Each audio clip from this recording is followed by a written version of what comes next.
ॐ ॐ शं ते राजम्भीषजः सहस्रमुर्वी गभीरा समुत्तिष्ठे अस्तु बाधस्व दूरे निर्ऋति पराचैः कृतं चिदेनः प्रामुमुक्ति अस्मत्।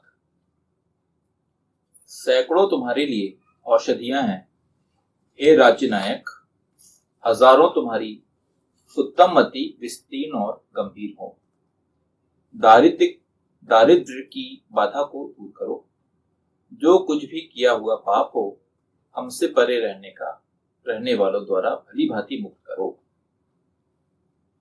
यह ऋग्वेद के प्रथम मंडल के 24वें सूक्त का नवा मंत्र दिया गया है।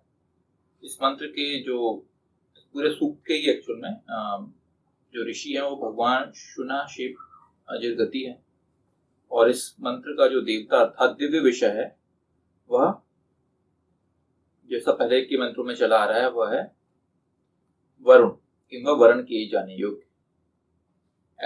वास्तव में ये कि 6वें मंत्र से लेकर पूरा जो सूक्त है 15वें मंत्र तक, अब पूरे जितने भी सारे मंत्र हैं उनका देवता वरुण ही है। वरुण के बारे में बात की गई। जो छंद है वह है त्रिष्टु और जो स्वर है वह है दैवत। फुटनोट पहला जो है वह है सैकड़ों तुम्हारे लिए औषधियां हैं, हे राज्य नायक। हजारों तुम्हारी उत्तम मति विस्तीर्ण और गंभीर हो। शतम ते विषजः राजन सहस्रम ते सुमतिः उर्वी गभीरा अस्तु। राजनायक की मति संकीर्ण, ओछी और उथली नहीं होनी चाहिए।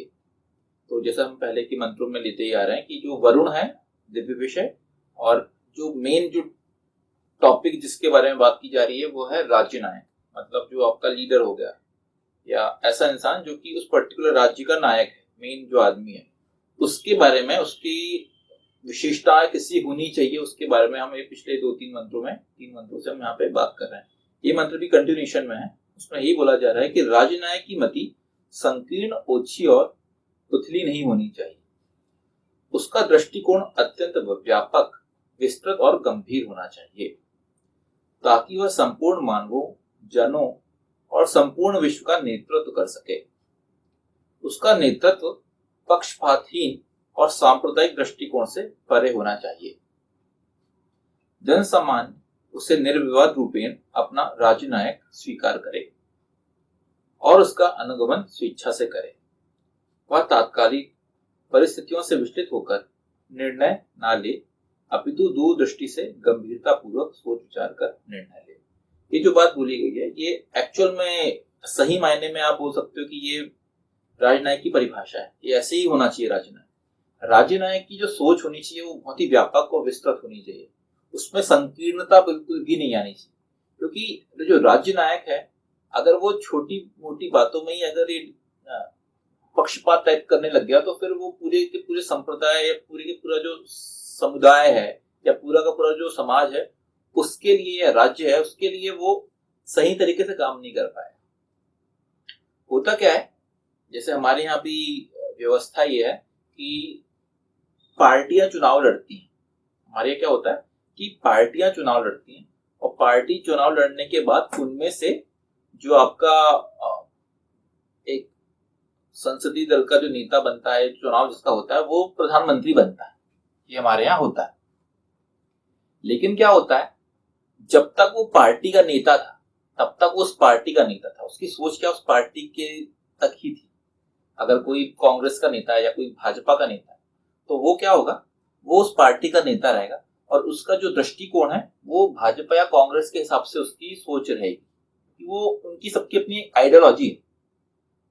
भाजपा राइट विंग की है, कांग्रेस की लेफ्ट विंग की, उनकी आइडियोलॉजी, सब किसी के अपनी अपनी आइडियोलॉजी थी। दुनिया में जितनी भी पार्टियां हैं जो सब अपनी आइडियोलॉजी को लेके चलती है।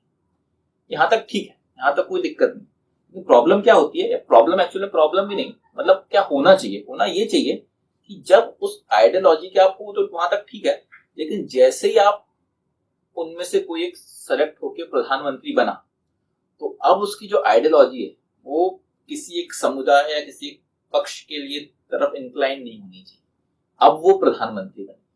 तो होता यह है कि हम लोग जब बात करते हैं हम लोग ये बोलते हैं कि अब वो किसी एक दल का नेता नहीं है, या वो कांग्रेस या भाजपा का नेता नहीं है, वो देश का प्रधानमंत्री। अब क्या है, वो उस पर्टिकुलर जो पोस्ट है उसका आदमी हो गया है। तो बोलते हैं कि आपको भले आप कई बार हम लोग बहुत सुनेंगे ऐसा कि आप उनका सम्मान मत करो लेकिन उस पद की गरिमा का सम्मान करो। ये सब बातें आती क्यों आती है? क्योंकि यहाँ पे अब वो किसी एक इंसान के लिए, किसी एक पक्ष के लिए या उसकी पार्टी के लिए अकेले के लिए काम नहीं करे। आप हो सकता है कि आपकी जब पार्टी की विचारधारा हो वो किसी एक पक्ष को लेके उठे, लेकिन अब होता यह है कि जब आप प्रधानमंत्री बन जाते हो तो आपकी जो पूरी की आपको सभी लोग का भला करना है। वो कोई भी समुदाय, कोई भी पक्ष, कोई भी धर्म, कोई भी जाति, कुछ भी हो, उसको उस इंसान को वहां पहुंचने के बाद वहां पे ये चीज नहीं देखनी चाहिए कि यार ये पक्ष का ये है या ये मेरी जाति का या मेरी कास्ट का या मेरे धर्म का है तो उसके लिए मैं एक फेवर करूं। नहीं, क्योंकि हमने देखेंगे, अगर हमने देखे भी होंगे, जब भी वो दल का इंसान मतलब जो प्रधानमंत्री के लिए जो निर्वाचित होता है वो आगे जाता है तो सबसे पहले उसका शपथ ग्रहण समारोह होता है।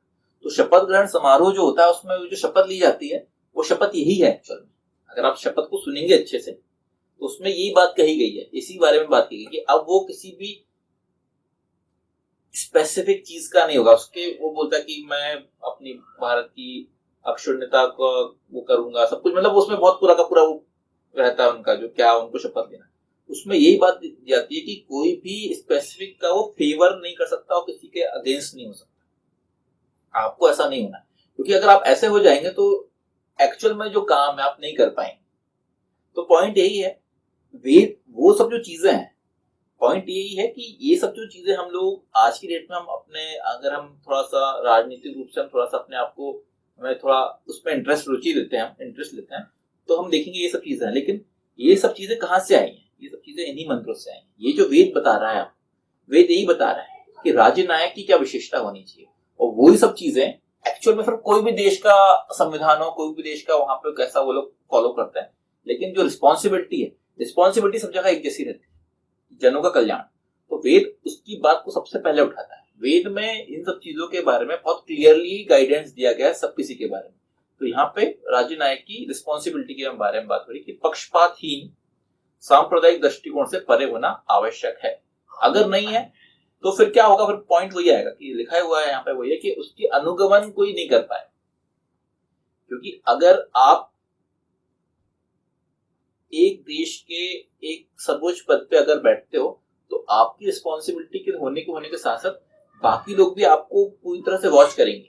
जैसे मैंने कल भी बोला था, कल भी हम इस बारे में बात कर रहे थे कि इस देश का प्रधानमंत्री होना सबसे ज्यादा चैलेंजिंग काम है, क्योंकि देश की जो जनसंख्या है वो विश्व का सबसे बड़ा देश हो गया जनसंख्या के मामले में। मतलब सबसे, ये आप मान सकते हैं कि 140 करोड़ लोगों की अपेक्षाएं, उनकी जो वो चाहते हैं वो आपसे अपेक्षा करते हैं। तो मतलब कितना चैलेंजिंग काम है ये एक इंसान, क्योंकि उसका कोई भी काम हुआ, उस इंसान का कोई भी काम, उसको बहुत क्लोजली वॉच किया जाए। हम आज की डेट में देखते हैं हमारे जो प्रधानमंत्री हैं, पहले के टाइम क्या हुआ करता था कि बहुत ज्यादा मीडिया और ये सब चीजें भी इतनी ज्यादा एक्टिव नहीं थी। लोगों के पास टेलीविजन नहीं होते थे, रेडियो वगैरह हुआ करते थे। एक टाइम में 7:30-8 बजे के टाइम में एक ही बार में, सुबह के शाम में 1-2 बार दिन में समाचार आता था, उसमें सुन लेते थे। आज की डेट में मीडिया बहुत एक्टिव है, हर वक्त प्रधानमंत्री के सामने कैमरा लगा हुआ रहता है, वो कैप्चर करता है कौन सा क्या भाषण दे रहे हैं, कहाँ क्या बोल रहे हैं, कौन सी योजना के लिए क्या कर रहे हैं। तो ये सब चीजें क्लोजली मॉनिटर हो रही, सब लोग देख रहे हैं। तो अब आपकी रिस्पॉन्सिबिलिटी और बढ़ जाती है कि भाई आप सबके लिए बराबर तरीका का काम करें, आपके ऊपर कोई ऐसा आक्षेप ना लगा सके। तो यही है यहाँ पे, ये पॉइंट यही है कि क्या रिस्पॉन्सिबिलिटी होनी चाहिए और कैसे उसको आप सही तरीके से कर पाएंगे ताकि आप अपने देश, अपनी जगह का, हमारी जो, देखिए ये तो राज्य की बात हो रही है, लेकिन जो वेद की जो सोच है वो पूरी वैश्विक सोच है।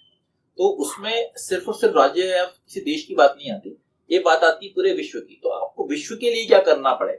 तो विश्व तक आप तब पहुंच पाएंगे जब अपने राज्य या अपने देश के लिए कुछ कर पाएंगे। आपकी सोच इतनी ऊपर होनी चाहिए कि वो विश्व की लेवल पे होनी चाहिए, तब जाके आप लोगों के माध्यम से, लोगों के द्वारा आप वैसी सम्मान प्राप्त कर पाएंगे, वैसा आप लोगों के द्वारा लोग अनुगमन कर पाएंगे। दारिद्र की बाधा को दूर करो। बाधा स्वदूरे निर्ऋतम,